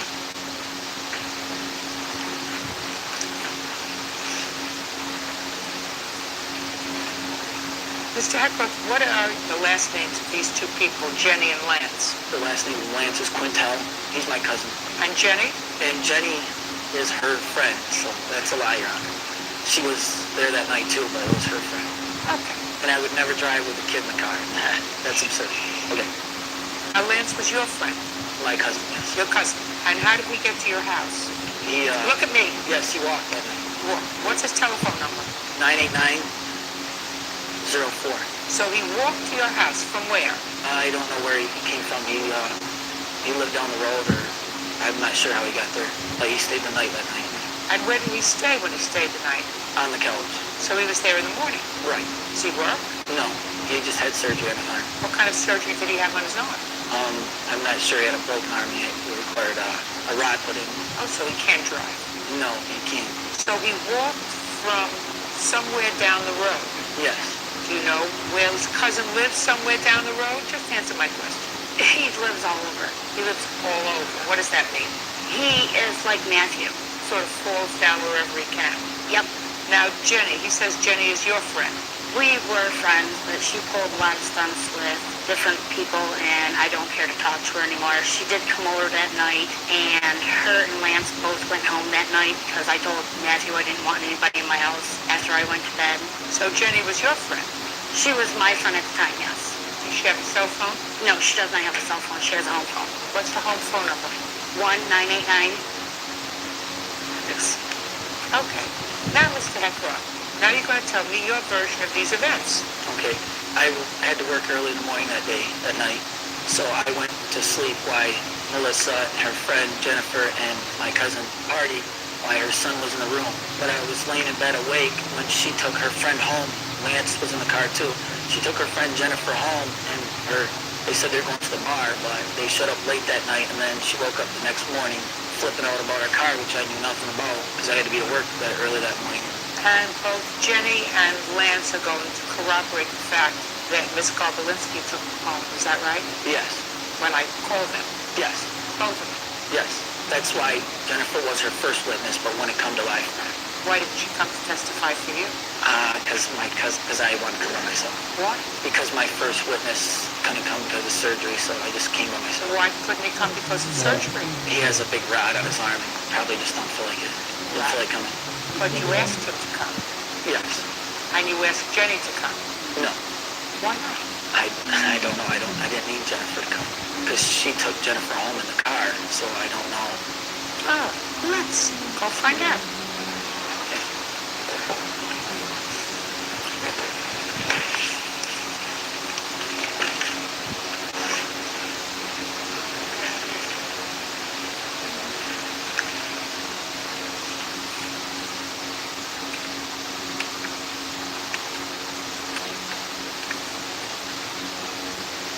Is this Jenny? Jenny? This is Judge Judy Scheinlin. How are you? I have a question to ask you. I'm trying a case, and I want you to think back to March 12th of this year, okay? Do you remember when you were at the Garbolinski Eckroth home? Okay. How did you get there that evening? You were dropped off. By whom? By Matt. Who took you home? And was Lance in the car? Were you in the car when the accident occurred? Tell me how the accident occurred. Okay. I appreciate the information. Thank you very much. Bye-bye.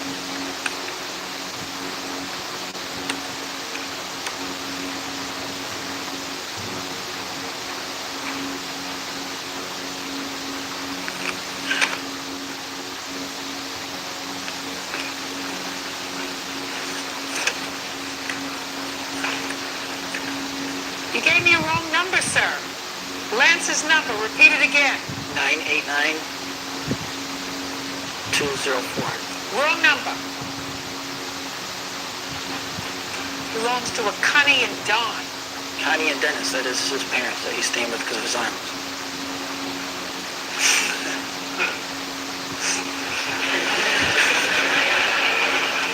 Jenny doesn't seem to remember her in the car at all, sir. Jenny only remembers you in the car. And Jenny can tell me exactly what happened with that accident. Exactly what happened with that accident. I was not in the car. There was no accident there. If there was an accident, there would be a report or Not if you were drunk. And not if you were in an accident with a truck. And according to Jenny, the truck driver said no big deal for the truck and you were just as happy just to drive away because as far as you were concerned, she was driving. How old are you? I'm 28, going to be 29 in June. A, he's too young for you. B, he's too stupid for you. C, you've already clearly made one mistake because you have a 9-year-old child, so that was a relationship that was a mistake, right? Yes. You're going to pick somebody else to live with, pick somebody who has a future, who has a life, Somebody who can help who's you around. mature, who's not a baby, and who most of all is not a liar. Now, can I see the estimates on the car, please? There's two different ones there, Your Honor. Can I say something, please, Your Honor? Yes. The pictures are from when she crashed her car. They're not even the right date of the accident. Oh, well, why don't you tell me what the right date of the accident is? I have no idea. Because I Just for wasn't the driving. plaintiff, the amount of $2,108. That's all. Step out. Why's your excuse? You can step out. They went to the bar after being at the house. I have a restricted license. I can't drive after 9 p.m. She really didn't care because she drove the car in the first place. Obviously, somebody had to drive my car to get in the accident, and it wasn't me. It's fine. I'm gonna mind my business. Move on. And now the next case. All parties in the matter of Burr versus Gracia, step forward, please. Wanda Burr is suing her neighbor, Juanita Gracia, for the cost to fix her car and for vandalism to her home.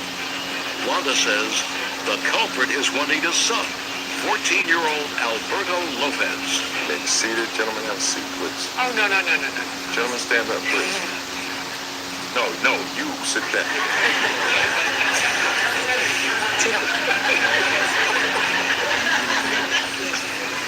All right, Miss Burr, this is your son. Miss Garcia, this is your son. Neither of you were present on the day that Miss Garcia's son was in the driver's seat of your car and caused damage to them.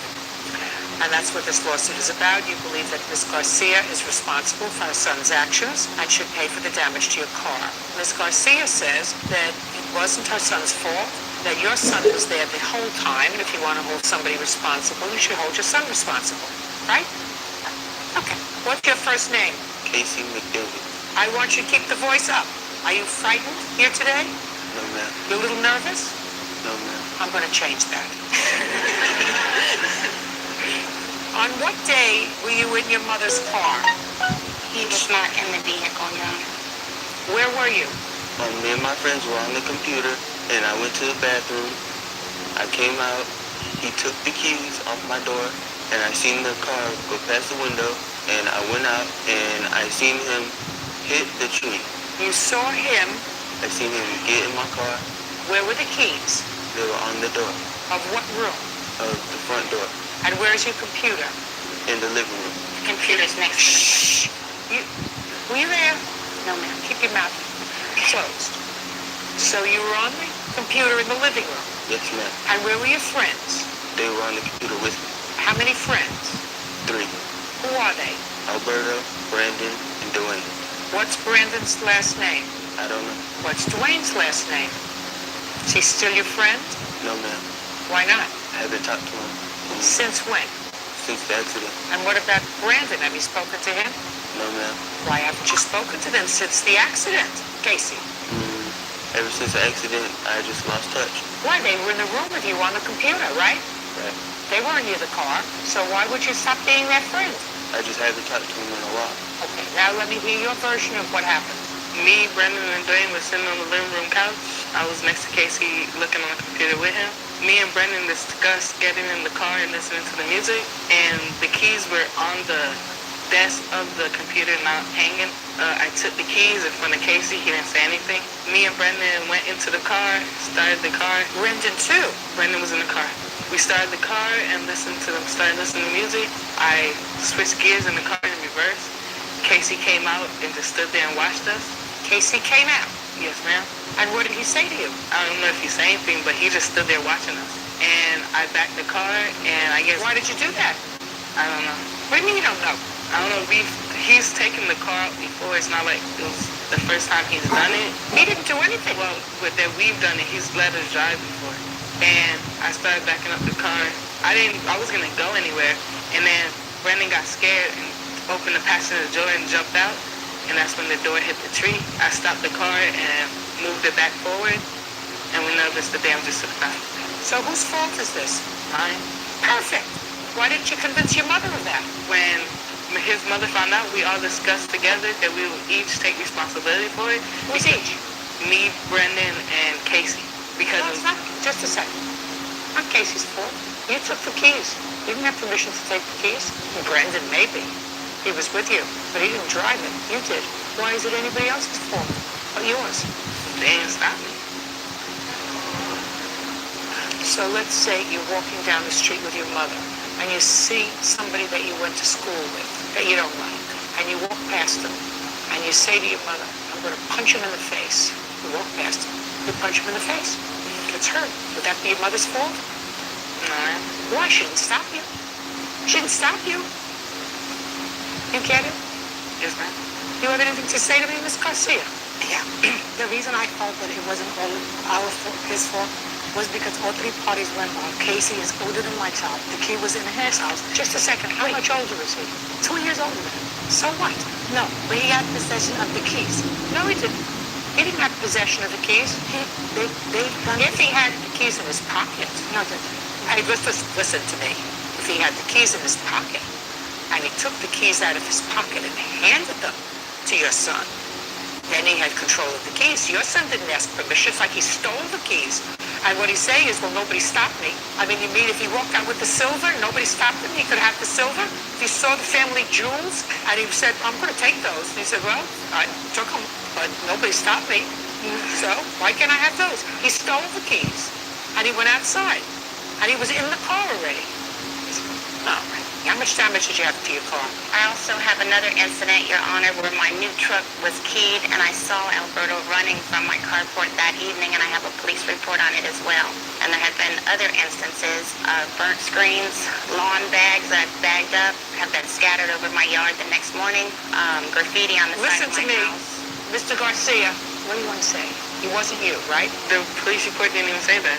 When we was there with the cop, she said that her daughter came out of the house and said that she may have saw the back of my head. Listen to me, sir.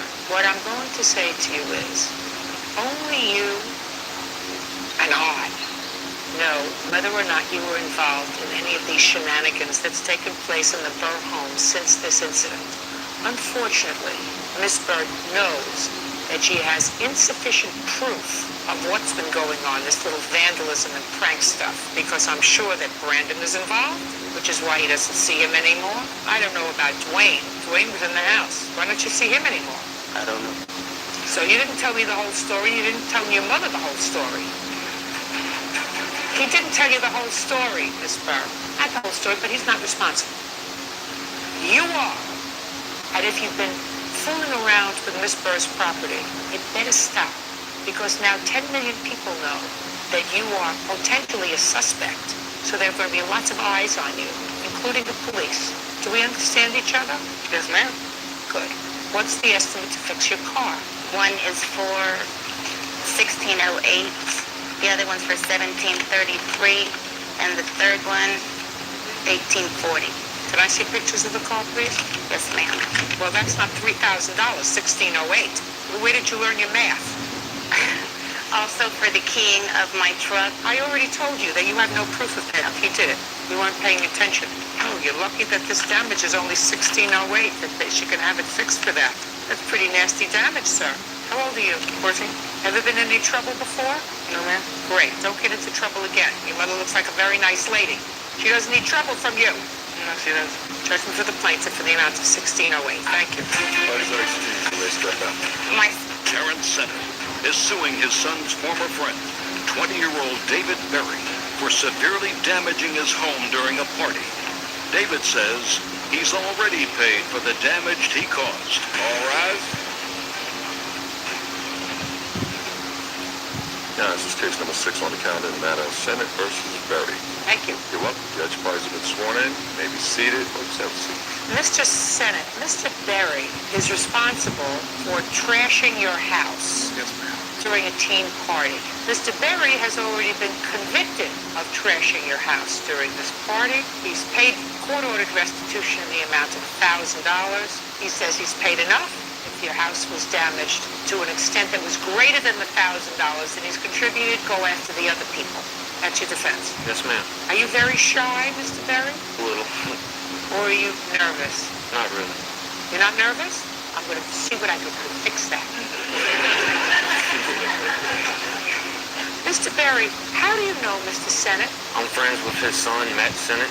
And where's Matt? Right there.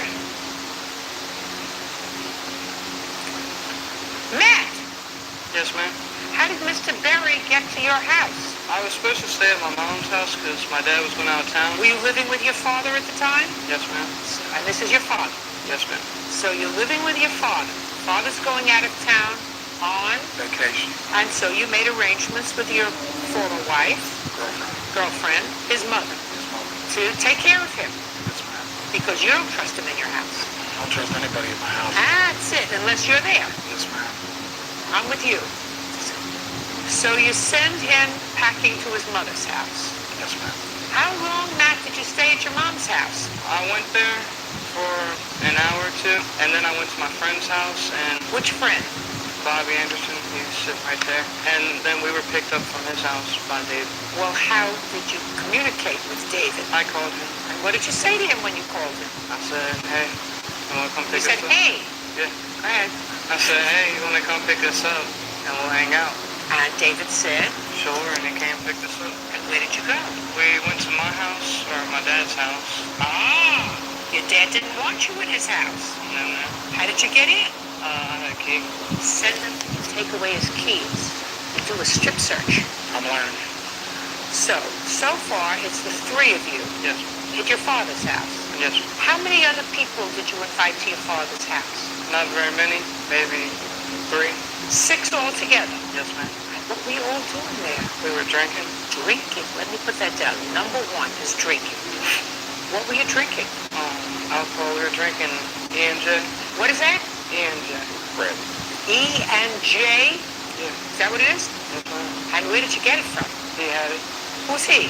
David. David. How old are you? 20. No, I wasn't looking in your direction. I was yelling at you. Just wait. I'll be looking in your direction and yelling in a moment. How old are you? I am 17. I was 16 at the time. And your father let you be 17. That was very nice of him. Now, what are the names of the other 3 people that were there? Is not an answer. Doug, Go ahead, Doug. David, one of his friends. One of whose friends? David's friends. Who else? And Sal's. Who else? That's it. 6 of you. You like girls? Yes, ma'am. How do you have a party without girls? It wasn't a party. Of course you had a party. You were drinking. That's a party. You weren't working. You weren't sleeping. You weren't eating. You were drinking. Sounds like a party to me. How much of this stuff did you bring? I didn't bring it. One of his friends is named Reggie. He's 23 years old. He delivered it. Reggie. You left out Reggie. There was no Reggie. Reggie didn't bring the alcohol. He had the alcohol in his car when we got to my house. Not true. So you were all drinking. And what happened, Matt? I drank too much and I went upstairs and passed out. And then when I woke up the next day, my house was destroyed. How'd that happen? I talked to the people that were there and they said that they... Don't tell me what they said. Were you there, Bobby? Yes, ma'am. Were you drunk? Yes, ma'am. You know how the house got trashed? Yes, ma'am. You want to tell me? Yes, ma'am. Sit down. Come up here, Bobby. Bobby. All right. No, just... What's Reggie's last name? Look at me. I'm not sure of Reggie's last name. How old is he? Probably about 22, 23. At some point during that evening, Reggie brought some liquor over, correct? Incorrect. He wasn't there. He was there, but he did not bring any alcohol. He was there. Now, is that something that Matt just forgot to tell me? It's not an answer. Yes, and he also forgot to tell you that Brittany, my girlfriend, was also there. Oh, so you like girls? Yes, ma'am. Mr. Sennett, your son didn't tell you about Reggie. Let's proceed, sir. All right, so David had came over to my house and picked me and Matthew up, and then we went over to Matt's dad's house. And then he slowly brought out like 4 or 5 bottles of B&J, and we started drinking around like 4 or 5. And then we slowly like played pool, and then like we was having a good old time, and then things did get out of control. And just a minute. Doug, David P., and Victor, how did they get there? Victor has a license, I believe, and he got over Well, who invited them? Matthew. And how did your girlfriend get there? It's not an answer. She had got brought over by Reggie. By Reggie, the elusive Reggie who wasn't there. Brought over his girlfriend. Did you forget that, Matt? Reggie stayed outside the whole Did you time. forget that? Yes. See, Mr. Senator, what I'm trying to bring home to you is there's a lots of responsibility to go around here. I understand that.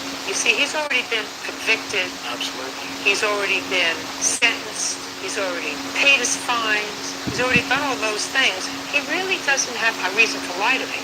Him, on the other hand, he's a whole different story. You understand what I mean? Yes, ma'am. So you were all drinking. Then everything got out of hand. And what happened? Well, David gave me like his keys to his car. How? Because I was gonna go look for some marijuana. So you told David, you'd go look for some marijuana, may I have the keys to your car? And he was all for it. He was all for it. So you're going to look for the marijuana. That's why he gave me. Had you been drinking? You told me you had all been drinking. Yeah. Hadn't he been drinking? Yeah, that's why I don't understand why he just gave me the keys like so. Well, because when you drink, you don't know what you're doing. Sometimes you act really stupid, right? Right. Sometimes bad things can happen when you're drinking and driving a car, right? I didn't even make it out the driveway, really. So you were really stupid. What did you do to the car in the driveway? I backed into a shed. A shed? Would that be Mr. Sennett's shed? Yes, ma'am. You have pictures of your house, Mr. Sennett? I got pictures of one of the swords that they took, that somebody took out of my safe and did a lot of damage with. I'd like to see. So after you crashed Mr. Berry's car over here, what happened? I took off down the driveway. And? Stopped at the end of the driveway and just like sat there. Recovering? Yeah, pretty much. Then what happened? Brittany had came running after me, and then that's when I went off down the road and then like set off at this little dirt road and sat there and just was like thinking to myself. What were you thinking? Like, what was I doing? You know, because I was drunk and I was driving. I eventually turned around and came back. In the car? Yes, ma'am. And did he get angry? Yes. And what happened? He tore up Mr. Sennett's house. All by himself? Yes. He threw dog food everywhere. He threw knives in the walls, and there was soap on the floor. He was sliding around, acting pretty foolish. Go. Matt and Molly had invited me to Mr. Sennett's house for a party, and I picked up my friend David, and we went there to the party, and everybody got drunk. Matt got real drunk, fell in the pond with the thumb in his hand, ripped all the weeds out of the pond, and he climbed out of the Did you pond. do that, Matt? No, ma'am. Was there any damage to the pond in your house? Yeah, there was some plants. That would be him. No, ma'am, I didn't. That would be him. I didn't swing for that. And then he came inside, he went upstairs, puked all over himself, and fell asleep and passed out. And then everybody else was having a good time partying, and then people started going out of control. People started throwing knives. Well, I threw some knives, but I threw some dog food and stuff, but everybody else did the rest of the damage. And me and my friends, we slept in the living room on the couch, and I had my keys and wallet on my coffee table, and Troy came running in there saying, Bobby wrecked your car, Bobby wrecked your car. So I went there and saw Bobby in my car with like 5 people, and I took the keys from him, and then Later at night when I went back to bed, I made sure I hid my keys under the couch sofa so he wouldn't get a hold of them. And there was about 15 people at the party. I assume that there were more that Matt just sort of misplaced, including this lovely lady, right? How many girls were there at the party? Just me. Sounds like my kind of party. It was her and two other girls. Do you know who the other girls were? No. My sister did come, but she left with Reggie. There you go. That's one. Your sister came. I don't care if she was there for 10 minutes or 5 minutes or 7 minutes. Your sister and who else? That was all. Just me and my sister. So, Mr. Sennett, Mr. Berry was arrested. Yes, ma'am. Anybody else arrested? Why not? Because I was told that he did the damage. They're all responsible, I understand. especially him. I understand. Well, what'd you do to him?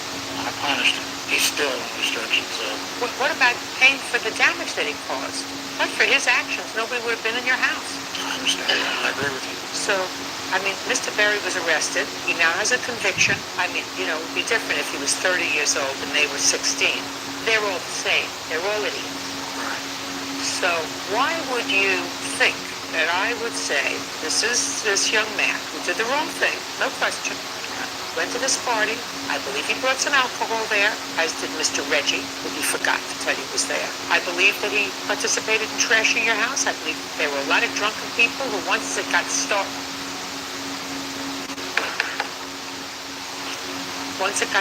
everything got a little bit out of hand. But bottom line is, it's all his fault. And I've told him that, for bringing people over, but David did pick him up with the liquor according to all the witnesses that I spoke to. They all got together. But he had the liquor. I guarantee you his friend David P. would not say that was true. And the fact that when he backed David's car into the building, David flipped out because of the damage that was done to his car, and that's why he just started destroying the house. Do you think that he gave him the keys to the car? Absolutely. He does it all the time. He lets all the kids drive his car. He needs to stop hanging around with kids underage. He's a kid. You're not getting it, Mr. Sennett. I understand that. He's a kid. Did you pay your restitution? Yes, ma'am. What were you convicted of? Throwing dog food and knives on the wall. It was like a $1,000 fee. Personal property. As a felony or a misdemeanor? Misdemeanor. Is it the only time you've ever been arrested? Yes, ma'am. How many times have you been arrested? Is not an answer. I've never been arrested, but I have been to court and been in trouble before. When you were how old? Just recently. Judge Judy continues in a moment. And later today, After he put you on the couch, put his knee in your neck, forcing your mouth open, and pouring the E&J down your throat, I want you to tell me what he did next. Terrence Sennett says his son's former friend, David Berry, trashed his home during a party. David claims he wasn't the only drunk in attendance. So, Mr. Sennett, you have to fix appropriate blame. In my view, Mr. Berry has completed his responsibility to you.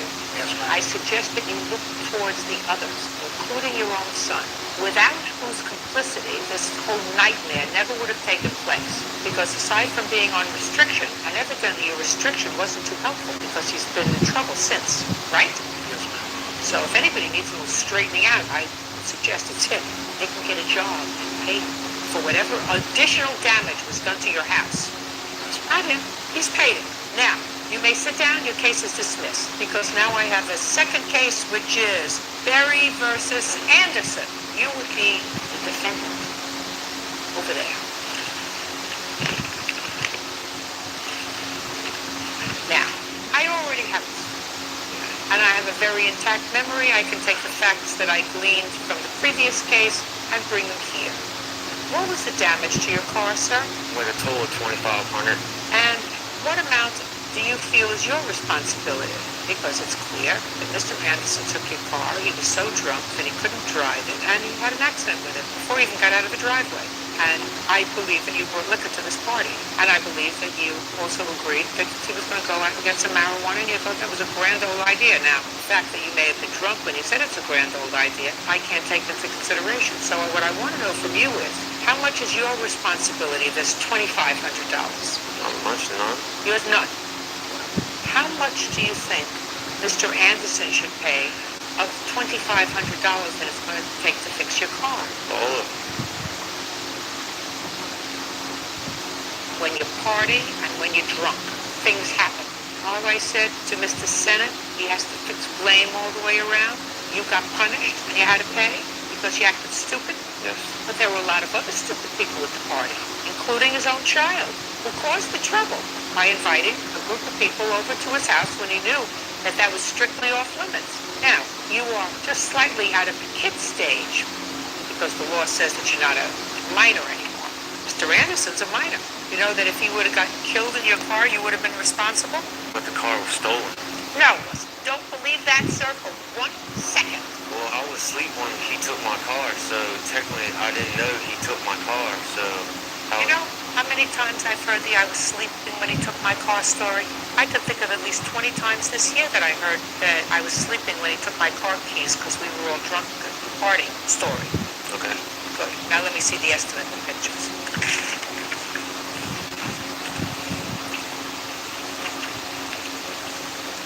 Now, Mr. Anderson, you do believe, sir, that you are partially responsible for fixing his car. You do believe that? No, I honestly don't. You don't? Well, you want to tell me why? Because he brought the alcohol, and he was more than willing. Let me ask you this question. He brought the alcohol. What did he do, sir, after he put you on the couch, put his knee in your neck, forcing your mouth open, and pouring the E&J down your throat? I want you to tell me what he did next. Well, he didn't exactly do that, but I was... Responsibility. Do you act responsibly? I tried my hardest. Do you act responsibly because it's the responsible thing to do, or do you act responsibly because you're 18? It's a responsible thing to do. That's right. Well, that's a good answer, sir. So if you've done something wrong, gotten behind the wheel of a car drunk, going out to commit a crime, which is to buy marijuana, and you have an accident, you have to accept some responsibility for that. Right? So, sir, are you complaining because there are scratches on your rims? Yes. I want you to stop complaining about it. I don't get excited over